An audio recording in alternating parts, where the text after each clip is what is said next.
Einen wunderschönen guten Morgen zur Persönlichkeitsentwicklung auf Borisch, heute mit der Überschrift Wenn, dann.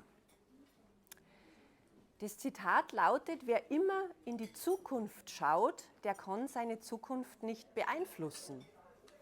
Das Zitat ist übrigens von mir und den Sinn schauen wir uns jetzt gleich an. Kennst du auch solche Leute, die immer erzählen, ja wenn einmal, dann? In der Bank zum Beispiel habe ich das ganz oft gehört. Ja, wenn ich mal in Rente bin, dann geht das Leben an. Bei uns in der Familie war das tatsächlich auch öfters Thema. Ja, wenn das und das anders war, dann ging es mir gut. Wenn du mal so überlegst, kann es sein, dass du das auch ab und zu sagst? Ja, wenn einmal dann? Wenn ich mir das leisten kann, dann war ich glücklich. Wenn ich mehr Zeit hätte, dann darf ich mehr Zeit mit meiner Family verbringen. Wenn ich mehr Geld hätte, dann darf ich mehr Lebensqualität haben, dann darf ich meine Freizeit mehr genießen, dann darf ich mehr Sport machen oder. Was fällt dir denn da dabei auf?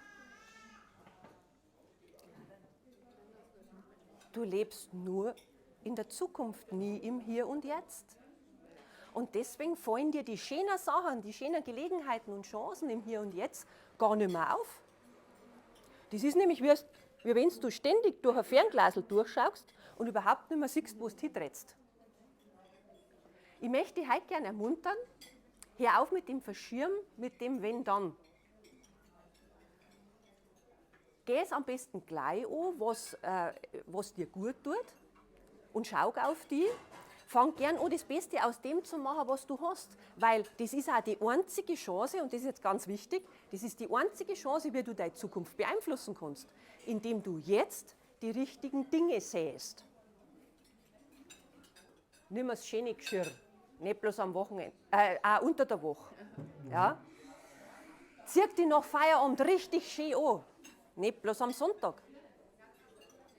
Gewinn den Kunden, den du selber schon vorgenommen hast. Umgib dich mit den Leuten, da wo du weißt, dass dir gut tun, anstatt dass dir Kraft rauben. Tu das, was dir Spaß macht, das, was dir richtig Freude macht. Jetzt und freu dich dran. Verschieb's nicht. Weil wer immer in die Zukunft schaut, kann seine Zukunft nicht mehr beeinflussen. Also tu jetzt die richtigen Dinge. Wer will, der kann. Ich wünsche dir viel Spaß beim Erleben.